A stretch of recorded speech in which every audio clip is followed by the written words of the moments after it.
ముఖ్య అతిథిగా ఆంధ్రప్రదేశ్ రాష్ట్ర ఉప ముఖ్యమంత్రి వర్యులు విచ్చేయు సమయం. దయచేసి అందరూ లేచి నిలబడాలి.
ఈనాటి సమ్మాన్ guard parade commander DS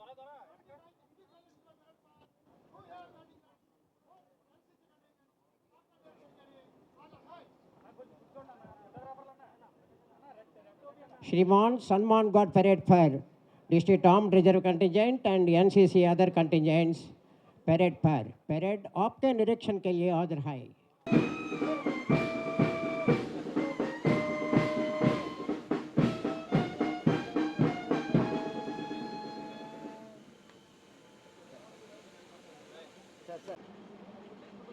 GVS Prasad tehsildar Tuni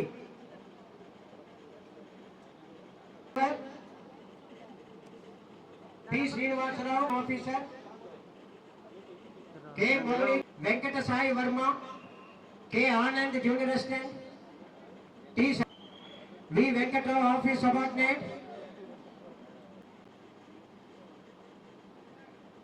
A Tirumalarao VRO B Vijay Kumar B सचवेनी senior assistant ASRC Murthy CH Srinivas data entry operator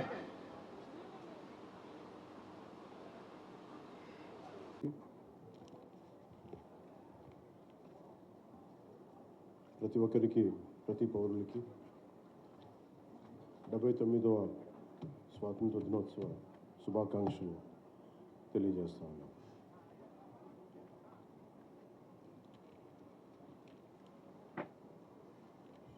ఇది స్వాతంత్రం చాలా త్యాగాలతోటి సాధించుకున్నది. ఈ రోజున గౌరవ ప్రధానమంత్రి శ్రీ నరేంద్ర మోదీ గారి మార్గదర్శకంలో ముఖ్యమంత్రి శ్రీ నారా చంద్రబాబు నాయుడు గారి నాయకత్వంలో అభివృద్ధి సంక్షేమం సమపాళ్లుగా ముందుకు సాగుతూ ఉంది. ఇచ్చిన హామీల ప్రకారం సూపర్ 6ని అమలు చేస్తూ మహిళలకి ముఖ్య ప్రాధాన్యత ఇస్తున్నాం.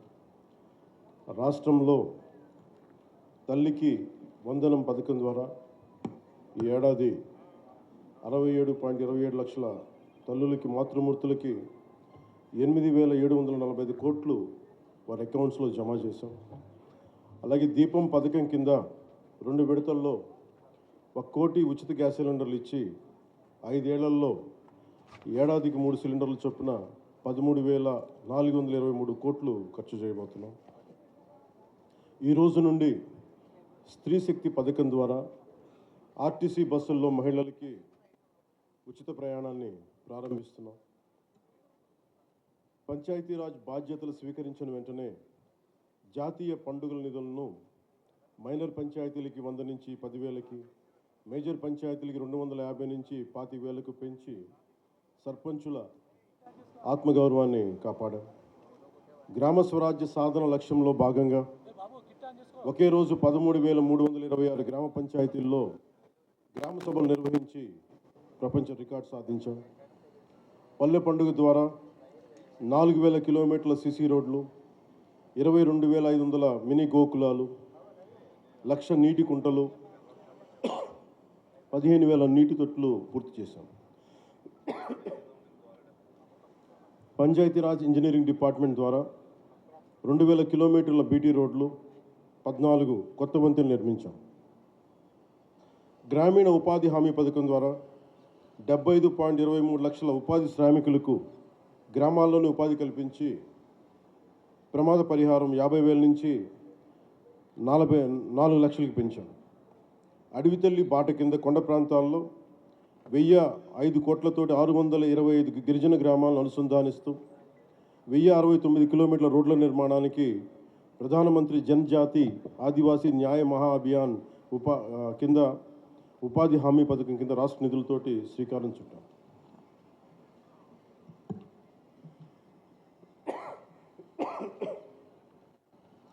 జల్ జీవన్ మిషన్ కింద 5 జిల్లాల్లో 5 కొత్త ప్రాజెక్టులని 7,910 కోట్లతో ప్రారంభించి 1,20,00,000 మందికి 30 ఏళ్ల పాటు తాగునీటి భద్రతని కల్పించబోతున్నాం.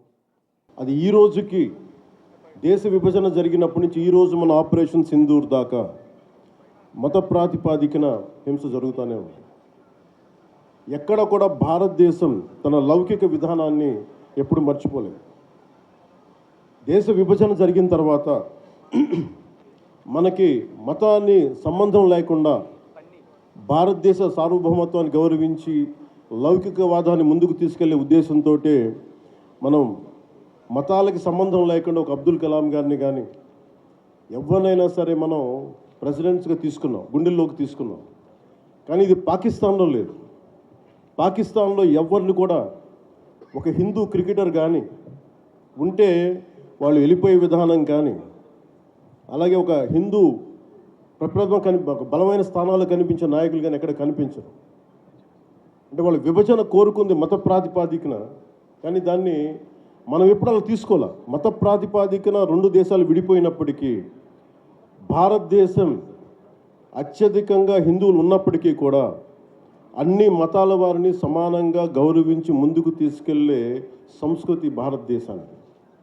దీనికి లౌకికం విధానం అనేది ఈ సంస్కృతిలో ఉన్నది.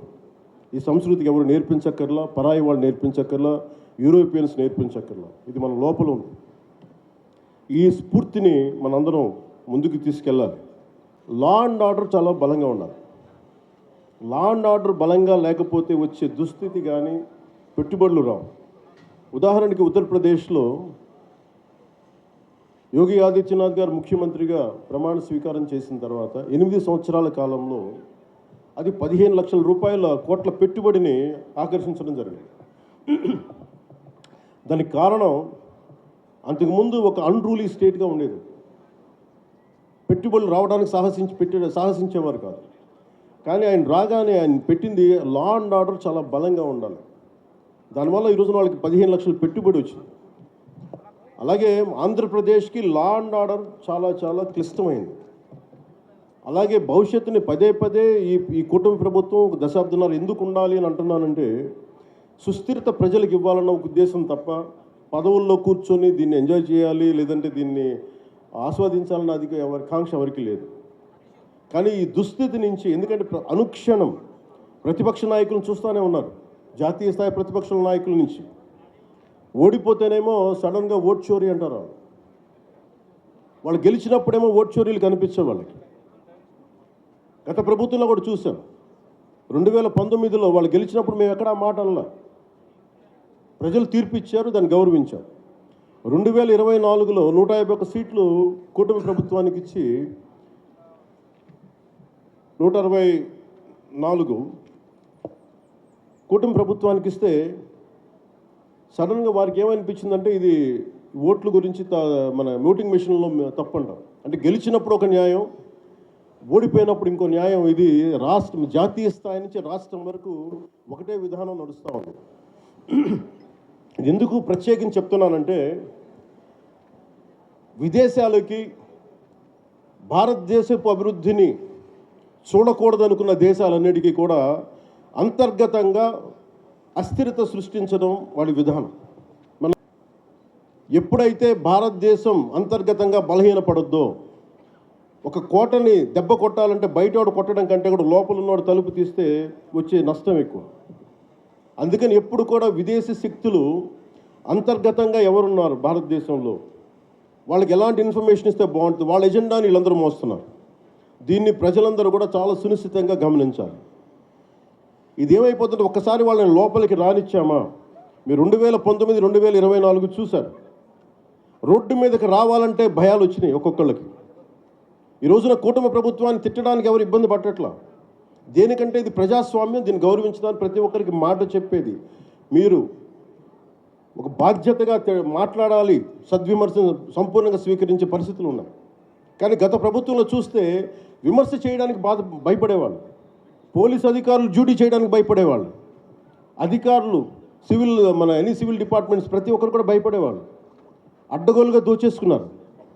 ఇవన్నీ కూడా విదేశీ శక్తులకి ఇది ఆలవాలం అయిపోద్ది. వారికి కనుసైగలు వీళ్ళందరూ మెలుగుతున్నారు. వీళ్ళందరూ అలా చూడాలి దీన్ని.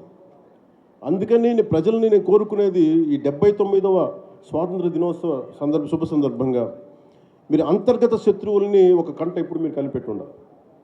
నేను కాకినాడ పోర్టు విషయంలో కూడా నేను అంత గొంతెత్తడానికి కారణం, చాలా ఎందుకులే మనం వదిలేస్తా ఉన్నాం. ఆంధ్రప్రదేశ్కి 974 నుంచి 974 కిలోమీటర్ల తీర ప్రాంతం ఉంది. ఇది మన పెట్టుబడులకి చాలా మంచిది. కానీ అది ఒక్కోసారి మన సరిగ్గా లేకపోతే అది బలహీనత కూడా అయిపోతుంది. ముంబై దాడుల్లో కూడా అసలు ఏమాత్రం పర్యవేక్షణ లేని పోర్టుల నుంచి వచ్చేసారు. లేదంటే పర్యవేక్షణ ఉన్నా కానీ అమ్ముడైపోయిన వ్యక్తుల ద్వారా ఉగ్రవాదులు వచ్చేసారు. బాంబే దాడులు కానీ ఆర్డీఎక్స్లు వచ్చేసినాయి. ముఖ్యంగా ఆంధ్రప్రదేశ్ తీర ప్రాంతంలో పోలీస్ శాఖ చాలా బలమైన దృష్టి పెడుతుంది. ఎందుకంటే నాకు ఇది కాకినాడ చాలా వల్నరబుల్గా అనిపిస్తుంది ఒకసారి పోర్టు చూస్తూ ఉంటాం. కలెక్టర్ గారికి తెలుసు, ఎస్పీ గారికి తెలుసు, రాష్ట్ర డీజీపీ గారికి తెలుసు, ఇక్కడ విపరీతంగా డీజిల్ అక్రమ రవాణాలు జరుగుతూ ఉంటాయి. దీన్ని చాలా బలంగా ఎదుర్కోవాల్సిన అవసరం ఉంది. ఓన్లీ బియ్యమే కదా, డీజిలే కదా అని మనం వదిలేస్తే ఒకసారి దోపిడీ, ఒకసారి స్మగ్లింగ్ అలవాటైన వాళ్ళకి బయట నుంచి వెపన్స్ వచ్చే అవకాశాలు ఉంటాయి, బాంబులు తీసుకొచ్చే అవకాశాలు ఉంటాయి. వీటన్నిటినీ కూడా చాలా ఏమరపాటుగా ప్రతి ఒక్కళ్ళు ఉండాలి. సో అందుకని దీన్ని భారతదేశం మా కమిట్మెంట్, కూటమి ప్రభుత్వం నారా చంద్రబాబు నాయుడు గారి నాయకత్వంలోని కూటమి ప్రభుత్వం చాలా స్పష్టంగా లా అండ్ ఆర్డర్ మీద, దేశం తాలూకు సుస్థిరత మీద మాకు చాలా సమగ్రమైన అవగాహన ఉంది. ఎక్కడ కూడా కరప్షన్ ఉన్న చోట ఆటోమేటిక్గా దేశం బలహీనపడుద్ది. అలాంటి పరిస్థితుల్లో లేకుండా ఉండాలని మేము సాయశక్తిలో ప్రయత్నం చేస్తాం. వాటన్నిటికంటే కూడా ప్రజలు నేను కోరుకునేది, మీరు ఎరుకుతో ఉన్నంతకాలం డెమోక్రసీ ఈజ్ ఎటర్నల్ విజిలెన్స్ అంటే మీరు నిరంతర పహారా కాస్తే తప్ప ప్రజాస్వామ్యం బలపడదు. అందుకని మీరందరూ నిరంతరమైన విజిలెన్స్తో ఉండాలి, నిరంతరం ఇప్పుడు ఒక పహారా మనస్తత్వంతో ఉండాలి అనేది నేను మీ అందరికీ కోరుకుంటూ ఉన్నాను.